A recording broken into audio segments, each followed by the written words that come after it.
aan jecelahay dhegeystaha koobaad ee barnaamijka inoo furi doona in aan ku soo dhaweeyo. Assalaamu calaykum. Calaykum salaam wa rahmatullaahi wa barakaatuh. Waa barnaamijka dariiqa toosan ku soo dhawow magacaaga iyo halka ka soo hadlayso. Walaal Yaasiin Muuse la yiraahdo waxaan ka soo hadlayaa gobolka Baadmareed. Haye. Sidaas waxaan weydiin lahaa dad su'aalo insha Allah. Haye. Su'aasha koowaad walaal gabadha hadii uu meherkooda lacag yahay uu yiraahdo ninkuna arigan ku bixinayaa si lacagtina aan gaaraynin inta islaamka ay ka qataa. Waa hagaag. Talabaadii maxay tooleeyeen waxaan ku dhacnay sayaygan ku dhacnay markaa soo badayga wixii si xoolo wiigu weeyaan xaal maxay toolay markaa taana diinta islaamka ay ka qataa maxaraam halka waxa aad baad maasantay dhageystaha kale ku sixiga aan ku soo dhaweeyo. Alaykum salaam marka hore magacaaga iyo ka soo hadlayso waa barnaamijka dariiqa toosan. Waay magacayga Axmed Ibrahim Ballaaran suurad wajir ka soo hadlaya. Haye. Sheekha waxaan weydiinayaa marka dadkan maalintii dawlad mudaharaadayay markay waxyeello la soo gaadho diinta islaamka waxay ka qabtaa maadaama aanay wax sabab kalifisaan jirin. Waa hagaag. Hello. Assalaamu calaykum. Marka hore magacaaga iyo ka soo hadlayso waa barnaamijka dariiqa toosan ku soo dhawow. Waa Khadra Hargeysa joogta. Khadray maxaad su'aalaysaa? Waxaan sheekha weydiinayaa waxa iga jooga laba hablood oo habreer ah ee walaashay dhashay labada hablood aniga mas'uulka ah waxaan ka bixiyaa fikriga markay rabadaanta. Haye. marka dadku waxay ugu yiraahdaan kul hadii aad leeyihiin habluhu dhowr qof ay ugu aabahooda ka masuula aniga farasan ka masuula aniga un baa ka bixiyay fikriga aad baad maasantay. Hello. Alaykum salaam. waa nin oo joogta dawladda. Haye. sheekh waxaan diinayaa hada. Haye. su'aasha waxay tahay tustaxan lagu tusbiixsado. Aha. dadka qaar bayo subxaanallah afyaan ka oranayna gacanta saas ugu ridayo inuu si daro qof kale iskala sheekaysan inay gacanta saas ku oranayaan cibaadiinta maxay ka qabtaa meesha. Waa hagaag aad baad maasantay. Hello. walaal magacaygu waxa la yiraahdaa Saxari. Haye. marka sheekha waxaan doonayaa inaan su'aalo salaatlayka aha inuu ka saaro maxaan ku dhahdayay sida loo filanayo inta maxaan ku dhahdayay halcadooda la tukanayo aduu teesnika salaatlayka doonayaa inuu sharaxo. waa hagaag sheekh soo الحمد لله والثناء لله والصلاة والسلام على رسول الله وعلى آله وأصحابه وموالاه أما بعد إن أنت أهرس السؤال شيء وحي هيد مهركيجي لعق أنا أقولها قضيجيجا حول مو بدلي كراه ها وي جواب تمركن سوا قابلنا وقف هدي الدين كله وحكى له وكوسين كراه مهركنا والدينون مركا هديو حولنا لهان العقبة كدجن كرتاه haddii uu lacag ahaan xoolawood uga qaadan kartaa in cadaalad ku dhacaun baa muhiima ilaahayna wuxuu aatu nisaa saduqaatihinna nihla raggu faray amarna siiyo wuxuu dumarka siiya meherkooda isagoo cadiye iyo deeq ilaahay uu siiyaa marka waad u qaadan kartaa xoolo nool su'aasheeda kale waxay tiri ninkaygii oo isku dhacnay ayaa xaal buu isiiya xalaal ma yahay xaalkaas haddaanad qasbinha koladii adigu aanad ku qasbin inuu waxa ku siiyo onad kalarka qabsan laakiin isagoo ku muslaxanaya oo ku sabaalaynayo ku suubinaya inta ku siiyay dib ma jiro waa gacan maris wanaagsan bahalkan adduunka la yiraahdaana waxyaabaha qulubta soo dhaweeyo kamid yahay iyo xoolo marka wax dhibi kuma jiro oo xalaal su'aasha khadra waxay hablaan hayaa waalidkoodiina waa ka maqan yahay hawlaha inay habaryar u sheeg inay u tahay baan filayay inay sheegtay markaas kaad fidrigan ka bixiyaa ma ansaxaya sakaad fidrigooda aabahood baa lagu leeyahay kol hadduu nool yahay waxna uu helayo haddii aanu helayna dee kuma waajibin haddii kalena iyagu hadday dhaqaal ahaan awoodi karayaan iyagaa lagu leeyahay haddaanay iyana haynin adiga waxba kuguma waajibaha haddii laakiin aad kama bixisay waa sadaqa sunnaaha allaha aqbalo nimca su-aasheedu waxay ahayd dadka qaarkood baa tusbaxa iska sita iyagoon tasbiixba akhriyay xukunkeedu muxuu noqonayaa hadday istusnimo tahay dhibkeeday leedahay oo ma wanaagsana oo qofkii wuxuu iska dhigayaa inuu yahay qof daakir ahoo ayuu dadka isaga dhigayaa ilaahay xusaya waxna ma xusayo wixii dikri iyo cibaada ilaahay unbaa gaaro subxaanahu wa tacaala cid kale la isma tuso marka tusbaxa waa lagu wardiyi karaa haddii uu qofku u baahdo dikrigu badan yahay istusnimana aanay ku jirin su-aasha inantaa u dambaysa waxay ahayd habka aan salaatuleylka u tukanaya muxuu noqonayaa waa habkii nebigu u tukanayay sala allahu calayhi wasalam oo isagaa wuxuu inagu yidhi salluu kamaa ra'aytumuunii usalli u tukada sidaa aragteen anigoo u tukanayoo kale innagu maynaan arag laakiin asxaabta arkayo iyaguna sidii ugu quruxda badnayd bay inoogu soo gudbiyeen cibaadadii ay ka arkeen nebiga sala allahu calayhi wasalam. marka salaada habeenkii la tukanaya qur-aankuna aada inoogu abaabulay, sunnaha nebigana ku sugan sala allahu calayhi wasalam, qowlkiisi iyo ficilkiisiba ku sugan. waa salaad ka bilaabmaysa sunnaha cishaa'iga marka la tukada kadib ilaa intaanu waagu qac odhanin ee aanu dilaacin. salaada labalabaa loo tukanaya siduu nebigu yidhi sala allahu calayhi wasalam, salaatu leyli mathnaa mathnaa, salaada habeenkii waa labalaba. marka u dambaysa ayuunbaa midh lagu soo gebagabaynaya, ijcaluu aakhira salaatikum bileyli witra sala allahu calayhi wasalam, siduu nebigu xadiidkaa ku yidhi. salaada habeenkii tukanaysaan midh kuu soo gebagabeeya. markaa 3 buu qofku tukan karaa, 5, 7, 9 ilaa 11 kolba intuu kari kara intuu nebigu tukaday sala allahu calayhi wasalam. hadduu doonana waa ka badin karaa. marka wuxuuna muhiimahun qofku inuu haddii uu isleeyahay waad soo kici karaysaa habeenka qaybta dambena inuu dib dhigtaa fadli badan, oo wakhtigaa ducada la aqbala ee habeenkii 3 meelood oo meel ay hadhan tahay. haddii uu isleeyahay soo kici kari maysidna inuu cishaa'iga kadib tukada ayaa fiican. waana in aada loogu dadaalo. man kahurat salaatuhu bileyli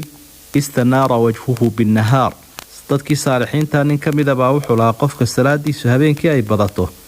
wejigiisa iftiima maalintii, siimaahum fii wujuuhihim, istaa ilaahay buu yidhi. allahu aclam. waa hagaag dhinacii khadka telefoonka iyo bulshada doonaysa inay su-aalahayna soo weydiiyaan ayaynu dib u milicsan doonaa. alow calaykum wasalaam, kusoo dhawow barnaamijka dariiqa toosan. waa ciise ka soo hadlaya degmada cadaale. haye waxaan sheekha weydiinayaa qofka neefka uu sakada u bixiyo, qofka sakada u siiso neef, haye ma u hayn kartaa ammaan ahaan ma u hayn kartaa? aad baad mahadsantay. dhegeystaha kale ku sixiga. salaamu calaykum. calaykum asalaam, kusoo dhawow barnaamijka dariiqa toosan. waan dhawaya, waa kasoo soo noqotay. haye khadraay, maxaad ku daran lahayd? hal su-aalaan sheekha weydiinayaa. haye maalinta yowmal cashuura dad waxaad arkaysaa maalinta 11aad sooma iyo dad maalinta 9aad sooma, tee fiican labadaa maalmood in la horreysiiyo la dambeysiiyo. waa hagaag. alow waa barnaamijka dariiqa toosan, magacaaga inaad ka soo hadlayso? maxamed cali baa la yidhaa, waxaan ka soo hadlayaa tuulada Dhabi Hagoog. haye sheekha su-aal baan weydiinayaa. haye sidaynu wada ogsoonay aha dadkan degaankee amba beeralaydii dhulbay iska hootaan seeraa, haye amba doog ha ahaato amba abaar ha ahaato, haye dabeetana xoolihii bay halkaa ku dhibayaanoo dee markaa su-aashaan sheekha weydiinaya waxa jin ku qab. aad baad mahadsantay. alo asalaamu calaykum. waxaan ka soo hadlayaa Hargeysa, suuqa Waaheen, gaar ahaan basaska calaamadaha agtooda. haye magacayguna waxa weeye Jaamac Cabdi Yuusuf. haye beri dhaweyd baan furay gabadhaydii haye bishii 3aad kowdeedii. waan gartay. kolkaa markay bishii 4aad ayuu haddana aabhay ayuu ku kooday. haye waxaan u noqday xoog. haye 25 kuna maxkamadda igu xukuntay baan ayaa dee halkaa iga qormay. haye oo biila. haye deedna makaan tegay maalmo dhaweyd maxkamadda ii yeedhe. su-aashu markaa maxay noqonaysaa? waxa deedna aabhayna uu dhintay ilaa aniga hayay. markaa maxkamadda waxay igu firisay xiyaalkadaade meeshaa doonta ku noqon waay amba aabbaha hay amba meel kale qabo. haye markaa xukunkeedu muxuu noqonayaa sheekha ii weydiiyey. kusoo dhawow sheekh. alxamdu lilaah. ninkaa u horreeya wuxuu ahaa haddii qofaad saka u siiso neef ma u hayn kartaa? kol hadduu kaa guddoomay haa, maalan neefkii waad ku wareejisay, waa qabdi baa yimi oo uu kaala wareegay. marka inuu kugu darsado oo uu ku yidhaahdo ii hay isagoo neefkii yeeshay bala kuma jirto, oo neefkaasi ammaanunbuu kugu yahay. haddii uu dhintana oo wax xadgudub iyo gaboodfal aanad ku samayna waxba laguma leh. laakiin haddii aad u ballanqaado oo tidhi neefkaa waan ku siinaya, ama neefkiina heblaayaan ku siiya ase aanu kaala wareegin, kaamay bixin sakadii. marleybana waxa wanaagsan neefka aad bixiso inuu ku dhaafo oo cid kale uu ku darsado. naftu waa miskiinadoo qofkuu damaaci karaaba, aba laga yaaba mid kale inuu ku khaldamo. marka xilkaasi inuu si fiican aad u gudato oo uu ku dhaafaaba fiican. su-aasha khadra waxayd maalinka 11aad cashuura ku xigee la soomayo. haa way fiicantay 3 maalmood qofku inuu israaciyo 9, 10, 11, 3 inuu israaciyaa fiican. hadduu 9 soomo ama 10 soomana uu heli karaa. 11 laakiin keligii ma soomi karayo. su-aasha maxamed waxayd xukmu lxima fi lislaam waxaan seeraha la yidhaahda islaamku muxuu ka qabaa seeru waxa weeye dhulkii xoola daaqeenka ahaa oo la iska ooto sidan iminka inagu badan waa xagga sharciga marar badanna waynu soo xusnaye waa xaaraan waayo hantidii ummaddu ay wada lahayd iyo dalkii iyo daaqii iyo dhirtii ayaa dadka qaarkood iska xidhanaya sharci darray ku xidhanayaan wax xoolaa waxuu ka camiraya oo uu ka beerayaana ma jiro keliya waxa weeye wax la wada lahaayoo isagu iska qabsaday nebiyullaahi maxamed sala allahu calayhi wasalam isagoo taa ka digaya waxau idhi annaasu shurakaa'u fii alaaa dadku 3 bay shuraaka ku yihiin filmaa'i wa filkala'i wannaar dabka iyo daaq iyo biyaha markaa noolayska la kala qaadanayo dee qofba ayuunbaa ku adayga laakiin muxuu ku yeeli dab yaroo lagaa qaad iyo biyaha ilaahay uu ku shubay dhulka harooyinka iyo dhijaamaha iyo bannaanada meelaha biyoqabadka ah iyo daaqa marka daaqii baa la oodanaya iyo dhirtii ku taalla waxaa la gaadhay in la yidhaahdo deertayda intaasoo boqoloo geed baa ku yaallee intaasoo geedaan kaa iibiyo dhuxul ka shida tidhi maxaad isiin markaa reer miyigu ha ka waantoobaan wixii aad ka intifaacsateed ka iibsataana waa xaaraan ilaa wuxuu madi wada leeday baad qabsatay waana waxaa xoolihii iminka dabargooyey dadkiina isku diray weeye su-aasha kalena waxay ahayd ninkaasi ina soo weydiiyey xaaskaygii iyo carruurtii biilkii laygu xukumay haddaan aabbahay u shaqaynayey ma iga dhacaya mee biilkaa waa lagu leeyay oo nafaqada ooridu waxyaabahay nafaqooyinka kale ee qariibka iyo mamluuka ama xoolaha kaga duwantahe waxaa ka mid a ma dhacdo bal takuunu daynan cala arajul dayn bay noqonaysaa markaa wixii ay kugu lahaydee maxkamaddu kugu xukuntay haddii aad hore u weydid dayn bay kugu tahay marka aad heshuunbaad siinaysaa wallaahu aclam وهجاج ويوحنا كودا جرنا برامج كدريقة توصل وهالكنت سؤالها كسو وديسان الله بركة شيخ محمد شيخ عمر درير لنا ياخذك تليفونك أنا هروق سي صعده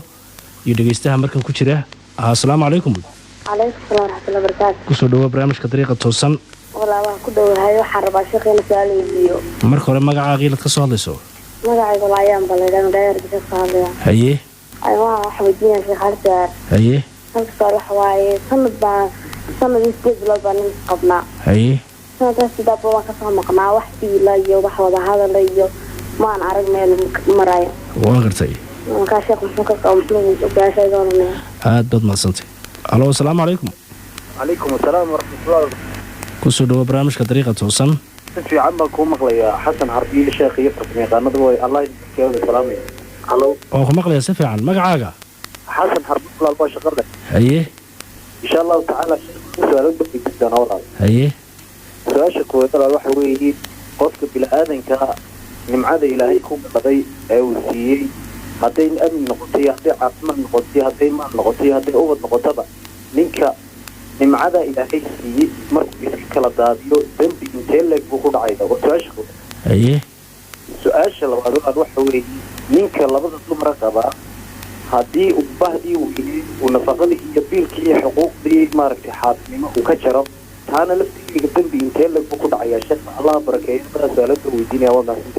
هاد ما صنتي. السلام عليكم. عليكم السلام كسو دوا برامج كطريقة توصل. كان كل ده أنا مدح سنة كسر سلم على ذا الكلام. هندي عد كذا كرو يرقى هذا سؤال شاد محين قنصة. سؤال سيدوها نقنصة. ها. طبعا سنة ضد بنجيل راعي. هيه. ninka iguna meelaha suuqa shaqaysanahay haye geeri markuu iibiyo waxaan ku wuri jeela tacab aan ku leeyahay wax iga sii haye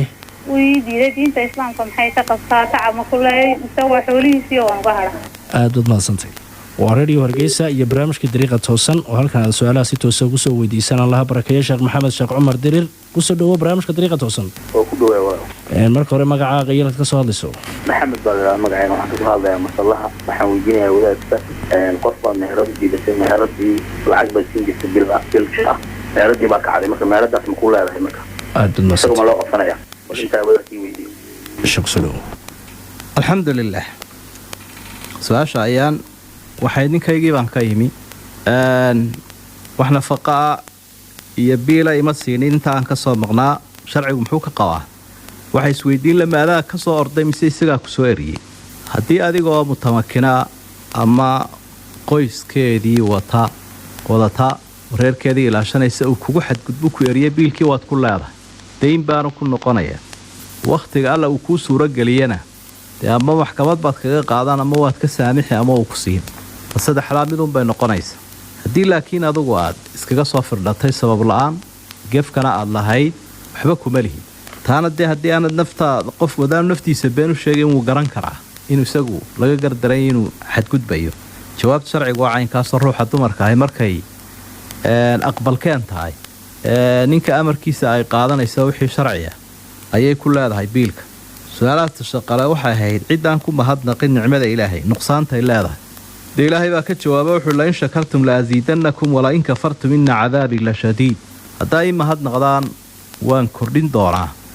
deeqda iyo nicmada aan idin siiyey haddaa ka gaalowdaanna cadaabkaygu wuu daran yahay dee cadaabkuna mid adduunyo iyo mid aakhiraba waa noqdaa oo ay ugu horrayso barkhadaad haysateed ku mahadnaqi weyday balaayo soo beddelaysa markaa qof walba madax iyo raciyad lab iyo dhadig miiyo magaalo qof wala muslimaba waxa waajib ku ah wuxuu ilaahay siiye wax caam iyo wax khaasaba inuu ilaahay ugu mahadnaqo subxaana wa tacaala nicmada dabarkeeduna shukrigaa lagu ilaaliyaa su-aashiisa labaad waxay ahayd qofka aan bixinin nafaqadii reerkiisa intuu dembi leeyahay nabigaa sheegay sala allahu calayhi wasalam waxa uu ihi bixasbi imri'in min al-ithm an yudayica man yaquut calaa macla xadiid waxa qofka dembiba ugu filan inuu dayaco qofku biilinayo hadday tahay adduunkiis iyo xoolaha nool hadday tahay ubadkii hadday tahay ooriyihii hadday tahay ehelkii aabbihii hooye waalidkii dembi kaleba haddaanu gelinoo dadka uu mas-uulka ka yaha uu dayaco intaasaaba dembi ugu filan buu rasuulku yihi sala allahu calayhi wasalam markaa rag badan oo dadkeenna ka mid ah uma haystaan dayacaadaas inay dembi leedahay qol dadkii ay mas-uulka ka ahayeen bay ku dirqiyayaan sida dumarka oo kale inay meelaha orordaan iyagoo ubadkii sido oo ay iyaga weliba qaad u qaadaan waa nasiib darro weyn iyo nuqsaan dhacday su-aalaha hindaa ama su-aasheedu waxay ahayd 20 sanaan geel ninkayga u raacaya wax ma ku laaya tacaba markii hore maxaa ku heshiiseen boolidiisii baad ahayd adduunka waa wada lahaydeen mood iyo noolba waxaynu aragnaa had iyo jeer marka miyiga la joogiyo marka magaaladaba in la iskaashado ma iskaashigaasunbay ahayd mise heshiis kalaa lahaydeen kolleybaa dumarkeennu aad iyo aad bay u dadaalaan khayr allaha siiyo bulshaduna waa halka ay ka dhisan tahay weliba dumarka baadiyahana hawsha u badan iyagay ku dhacdaa xoolii bay raacayaan aqalkiibay dhisayaan ubadkiibay dhalayaan waxbay karinayaan markaa waa in la daryeelo oo qofka xaqiisiiyo waafiya la siiyo hawshana lala qabto wixii uu kari karayuun lagu hadleeyo markaa waxaynu ku waaninaynaa saygaagana tacabkaaga inuu ku siiyo ku wanaajiyo sidaasaa islaamkuna uu farayaa ragga ilaahay baa wuxuuhi ucaashiruuhunna bilmacruuf si wanaagsan dumarka ula dhaqma markaas wanaaggaasi wuxuu noqonayaa tarbiyadii fiicnayda ninku xaaskiisa uu siinayay deeqdii uu ugu roonaa wixii uu heli karayo iyo la dhaqankii wanaagsanaa oo ooridii iyadooba dhalayso oo reerkii runtii ruknigii labaada sidii raaciga uni laga dhigo oo isagiina tuulada iska tagayana 20 sana ay xoolaha raacdo waa nuqsaan weeye howlaha adagoo dhan raggu islaamku u xil saaray marka nabiguna sala allahu calayhi wasalam waxa uu leeyahay khiyaarukum linnisaa'i dadka idinku gobsani waa dadka dumarkooda ugu wanaagsan xaqa allaha inagu hanuuniyo su-aasha maxamed waxa ay ahayd inbaad meherad u dhiibto mushaar baad siinaysa meheradii baa kacday wax ma ku leedahay hadduu dayacay meheradda haddii uu dayacay waad ku yeelanaysa haddii laakiin maqaadiiri ay dhacday ama suuqa uu xumaaday wax dayacoo ka yimi aanu jirin waxba ku yeelan maysa wallahu aclam waagaag dhinacii khadka telefoonka haddii aan markaan dib ugu noqdo halow salaamu calaykum calaykum wasalaam waa khadar cali awaadano ka soo hadlaya tuulada waraarka haye oo ka tirsan degmada xalaaley waa gartay adigiyo sheekaba waan isalaamay waanu kaa guddoonnay waxaa sheekha weydiinayaa salaada jamaca ee kabaha lagu tukanayo waa hagaag halow asalaamu calaykum calaykum wasalaam kusoo dhawo barnaamijka dariiqa toosan waxaan weydiinayaa sheekha oo salaamay adiga sheekhaba haye waxaa ku suganay gobolka togdheer haye gaar ahaana degmada kalbarre waa gartay waxaan sheekha weydiinayaa masaajid baa ka dhisan haye masaajid kalaa laga barbadhisay masaajidkii horena waa la sumiyey waan gartay oo qoortaa laga jarayba haye kadibna waxaa kaba lala galay oo arday baa wax loogu dhigay haye diinta islaamka maxay ka qabtaa aad baad mahadsantay halow halo assalaamu calaykum calaykum assalaam marka hore magacaaga iyo ka soo hadlayso iyo su-aasha waxaan ka soo hadlayaa magaalada Hargeysa haye xaafadda calaamadaha waan gartay adiga sheekha waan idin salaamayaa waan kaa guddoonnay sheekha waxaan weydiinayaa waxaan soomay cashuurada 9kii waan soomay 10kiina waan soomay haye 11kii waxaan soomay soon laygu lahaadoo farala ayaan u niyooday waan gartay halkaa waxay shareecadu ka qabto waan weydiinayaa waxa kaloo weydiinayaa labada maalmood ee la soomay khamiista iyo saalisada haddii soon faraloo laygu leeyahay aan u niyoodo haye halkaasina sax matay waa hagaag halo halo asalaamu calaykum calaykum asalaam kusoo dhawow barnaamijka dariiqa toosan marka hore magacaaga magacayga cabdilaahi cabdiraxmaan baa laydhaha walaala cabdiraxmaan halkaad ku sugantay magaalada Hargeysa haye waxaan sheekha weydiin lahaa walaalo meheradu qof ii dhigtay haye meheradan hayn jiray aduu dad baa xiga ama maahday haye dadku xiga maahday amaahdi waan soo saari waayay ka bacdin amaahdi ana qofkii lahaa meherada dib u siiyay haye marka dadkiina qofkiina mu ogeyn aanu baa meherada hayay oo ka warhayay waan gartay marka wax dambi xaga ma igu jiraa aad baad mahadsantay halow asalaamu calaykum calaykum asalaam walaadiyo sheekh baan salaamaya waan kaa guddoonnay waa Zainab Maxamed oo ka soo hadlaysa magaalada Labaafle oo ka tirsan saba wanaag haye walaal sheekh waxaan weydiinayaa masaajid baagtayada haye taangi baa yaala marka waxa laga iibiyey xoolahan cashuurta dadweynaha laga buro waan gartay diinta horta halkaa maxay ka qabtaa su-aal kalena sheekh waan weydiinayaa haye bac yaroo biyaa walaalo ayuu doofaar nagaga dhacay annaguna waan biyalaanahay haye walaal waa laga saaray doofaarkii diinta maxay ka qabtaa inaanu cabno aad baad mahadsantay walaal su-aal kalena sheekh waan weydiinayaa haye walaalo waxaan weydiinayaa beerahan dadka oo seera ah haye ayaa magaalada meero ka haysta walaalo waxaan ka soo garaacday digri haye walaal digrigaana maxay diintu ka qabtaa aad baad mahadsantay sheekh kusoo dhawow alxamdulilah khadar su-aashiisa waxay ahayd salaada ma lagu tukan karaa kabaha haddii aad bannaanka iska joogto markaad ama salaatul jinaasada xabaalaha la aasayo ama safar aad ku jirto ama xoolaha aad la joogto laakiin markaad joogto masaajidkan goglan ee huufarka la marinayo la udgoonaynayo maadaamuu nebigu faray masaajidka in la nadiifiyo oo la udgooneeyo waa laga bixinayaa kabuhu dharkay ka mid yihiin sharci ahaan markay nijaas leeyihin baan lagu tukanayn markay daahir yihiinna waa lagu tukan karaa laakiin goobta lagu tukanaya saasaynu kala qaadno inankaa labaad su-aashiisu waxay ahayd iyadoo masjid noo dhisayaa la dumiyo mid kale ayaa laga barbar dhisay ama halkii laga dhisay xukunkeedu waa maxay hadday horta kaa hore hadduu jirana laga dhigi karo malcaamad qur-aanka lagu dhigto waqafa ka kalena meel laga dhisa la helayo in labadaba la daayaabaa fiican oo kaa horena malcaamadii qur-aanka laga dhigo iyo cilmiga sharcigaa lagu baranayay kan kalena lagu tukado haddii laakiin boos lala-yahay kii horena yaraaday waa la dumin karaa si loo waasiciyo ninkaa odaygaa su-aashiisu waxaan soomay maalinkii 9aad ee bisha muxaram iyo maalinkii 10aad cibaadadii sunna ahayd baan u niyooday maalinkii 11aad iyo maalin isniina iyo maalin khamiisana faral ayaan u niyooday ma ansaxaysa way ansaxaysa allaha aqbalo sunnaha hore labadaa cishana sunnanimu kuugu hirgalay maalmahan dambe wakhtigii sunnaha la soomi jiray aad ku beegtayna faralka aad u niyootay buu ku ansaxay su-aasha cabdilaahi waxay ahayd meherad baan hayoo dayn ayaan bixiyey ninkiina markii dambe dayntii aniga jeebkayga ka siiyey dembi miyuu igu jiraa dembigu wuxuu kuugu jiraa dayn aanu ka odhan bixi haddaad bixiso kale meheradda ihay buu ku daynna ha bixin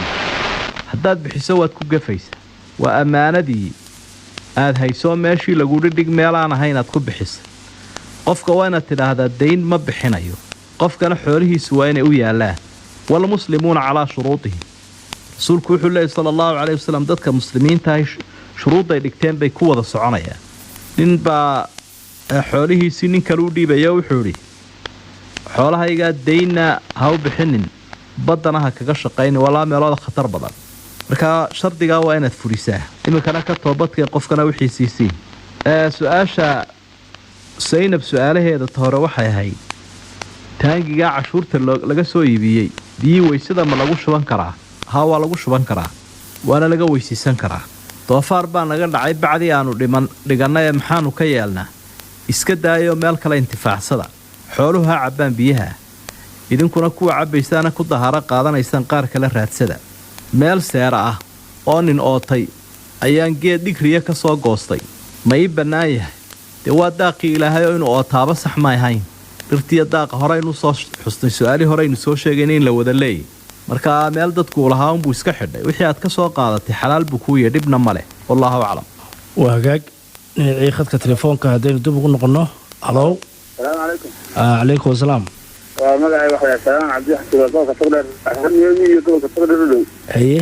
markaan waxaan weydiinayaa sheekha su'aal buuriga dadka ninka aad u cunaanad buuriga xanuunkiisa weydiin buuriga yar iyo weyn dadkii miyiga jooga baa kasaa lagu salleeliyo aad baad mahadsantay halow calaykum asalaam waraxmatullahi wabarakaatu waa barnaamijka dariiqa toosan ku soo dhowow marka hore magacaaga ilaad ka soo hadlayso magacayga cabdiraxmaan suga magaalada hargeysa haye sheekha waxaan weydiinaya aha maxaa sheega hadday iska baxdan amar la-aan adigoon amrin oo aanay tixaamo amar qaado aha ay meelo kalun iska aaday iyo habeenno badan iska maqnaata ka hor aad baad mahadsan halow assalaamu calaykum calaykum assalaam waa barnaamijka dariiqa toosan ku soo dhowow magacaaga ilaad ka soo hadlayso waa sacaad baa layidha sacaad cabdi sucaadi halkaad ku sugantay hargeysa maxaad su-aal haysaa walaal shiikha waxaan weydiinayaa aha geelu markuu soddon yahay geela sakada maxaa laga bixinayaa ma 2 jir iyo badh mise 3 jir aad baad mahadsantay khadka kale xiga aan ku soo dhoweeyo asalaamu calaykum calaykum salaam walaa cabdicasiis magaalada iska soo hadlaya cabdicasiisow maxaad sheekha su-aal u haysaa hal su-aalan waan weydiinaya magaranaysaa haye hadduu gabadha ninkeyga hadduu ka raago dibadaha badan kaga maqay diinta islaamka waxay ka qabtaa walal gabadha hee hadduu ninku ka raago dibadaha kaga maqayo kale aad baad mahadsantay halo assalaamu calaykum waa barnaamijka dariiqa toosan ku soo dhowow magacaaga inaad ka soo hadlayso halo waa ku maqlayaa si fiican magacay waa mustafa halkayto jooga gobolka togdheer haye insha allahu 3 su-aalood baan sheekha weydiin lahaa haye laba su-aalood baa ku bannaan insha allah su-aasha hore waxa weeyaan saasi baanu ku tukanaa haye waxa weeyaan walaadka miskiya dinka barbul waqacaa sidii dinkiisa siida lagu akhriyayay wabixamdihi allahu oo fiilabo ayuu saasi ugu tukiyaa haye insha allah su-aasha labaadna waxa weeyaan gobolka togdheeraan joogno hay-adda WFP baa waxaana ku bixisaa haye marka waxa weeyaan waxaa arkaysaa nin kuula ka oran oo mid kala ka oran oo haddana mid kala wuxuu doonanaya oo sidaa u arrinkaa isticmaalaya markaa diinta waxay ka qabtaa aad baad mahadsantay sheek kusoo dhowow alxamdu lilaah su-aasha sulaymaan uu ina soo weydiiyaa waxay la xidhiidhay xukumka tubaakada ama baalkan buuriga laydhaa reer miyiga qaarkoodna sangeer bay u yaqaanaan calaashaan waxay leeyihiin markaannu isaga isticmaalnaa baanu dhiiriga ka baxayna hore u soconaynaa marar badanna waa sheegnay waxaa laydhaa tubaakadu hadday tahay buuriga sanka la gelinayo iyo afka iyo kii la shqiijinayay noocyadiisa kala duwan iyo kan kale badeecadda lagu ridaba xagga sharcigeenna waa xaraam balwadaha dhibka badan weeye cudurka kansarkana keena iyo ilkala'aanta iyo sanbaba xanuunka mar kasta oo shaygu maanka qofka uu xudhimayo caafimaadkiisana dilayana waa xaraam balwadda ugu khatar badana bulshadeennii weliba baadiyaha aad u dishayna weeye beled iyo baadiyaba dadkeenna waxaynu ku waaninaynaa qofku waa inuu u tudhaa naftiisa diintiisa dhaqaalihiisa markaasuu noqon karaa qof cilmi iyo caqliba leh haddii kale xagga waalidu u kacaya su-aasha cabdiraxmaan waxay ahayd maxay noqonaysaa ruuxii dumarka ahayd oo iska baxda idan la'aan wuu diiday nebigu sala allahu calayhi wasalam sharci ahaanna waa qalad arrin saxa ma aha sharcigu wuxuu arkaa ama ka dhigay arrin dembiya waayo ammaanay haysaa ubadkii aqalkii adduunkii ehelkii intaasoo dhan iyadaa lagu ogyahay dad bay haysaa oo ammaanada u culus isagiina duunyuu raadiyey oo debaddu u baxay markaa qof waliba kaalintiisa waa inu qaato sidaana iyadu u yeelayn inuu halkanun u fadhiyo ee u leeda warkaco wax raadi iyadana wuxuu leeyahay fadhiyo hay ammaanada sharcigu saasuu ugu qaybiyey markay meel tegaysana way ka idan qaadanaysa sucaad su-aasheedu waxay ahayd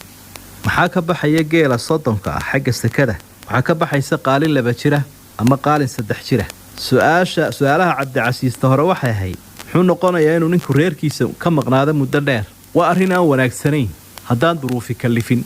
asalku waxa weeye ninku inuu xaaskiisa la noolaado ubadkiisa iyo ooridiisa halka uu isagu joogo iyaguna ay la joogaan sidaasaa u fiican ka warhaynta iyo tarbiyadooda iyo tacliintooda iyo waxbarashadooda iyo ilaalintooda iyo akhlaaqdooda sidaasaa u wanaagsan hadday tahay oorida iyo hadday tahay ubadkaba hadday duruufi timaadana maqnaanshaha waa in lasoo koobaa oo waxaynu ognahay cumar bnu khadaab allaha ka raali noqdo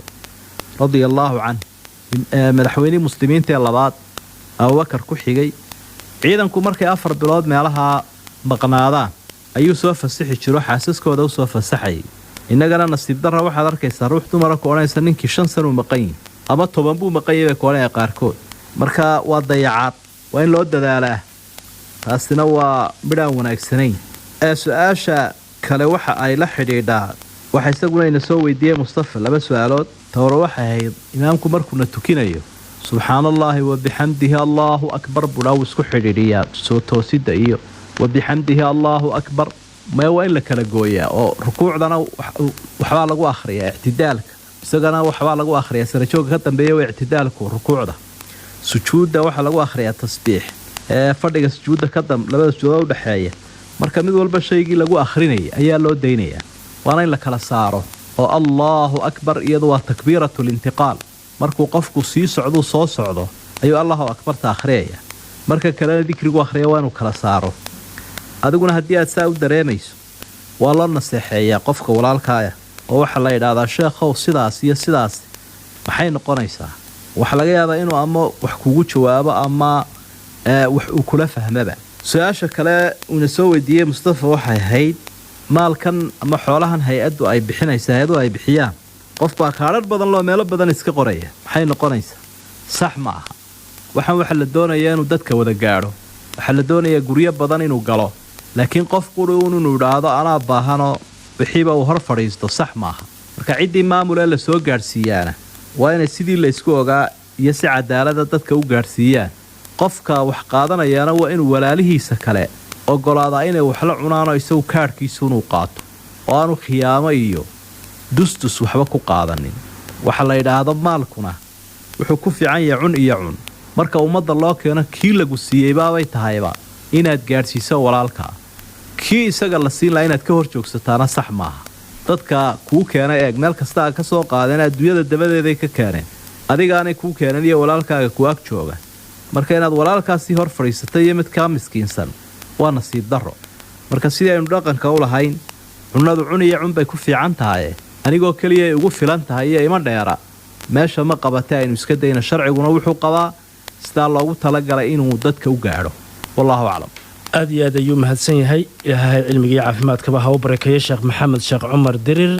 oo aad halkan su-aalaha kusoo weydiinayseen barnaamijkii dariiqa toosanna intaas ayaan kusoo gabagabeynayaa barnaamijka dhigiisa intaynu ku kulmino waa farsamadii cali shaah iyo maxamed jaamic igaal jarmal iyo sheekha barnaamijka sheekh maxamed sheekh cumar dirir iyo anigoo xasan xarbiyo idiga tegayaa asalaamu calaykum waraxmatullaahi wabarakaatu